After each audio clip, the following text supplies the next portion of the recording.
கேரளா ஷாப்பில் ஓணம் டைமில் கடார் நார்த்தங்காய் கிடச்சிது.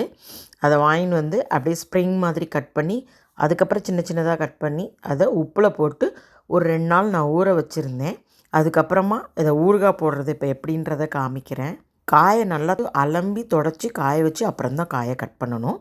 இந்த இது நன்னா மேலெல்லாம் அந்த பச்சை கலர் போய் பழுப்பு கலரில் வரும். உப்பில் நன்னா ஊறிடுத்தோம் அப்படின்னாக்கா நடுவில் அந்த காயை நன்னா குலுக்கி விடணும்.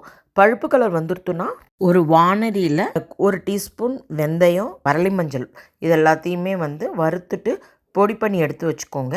அதுக்கப்புறமா நல்லா நல்லெண்ணெய் எடுத்துக்கணும் தாராளமாக.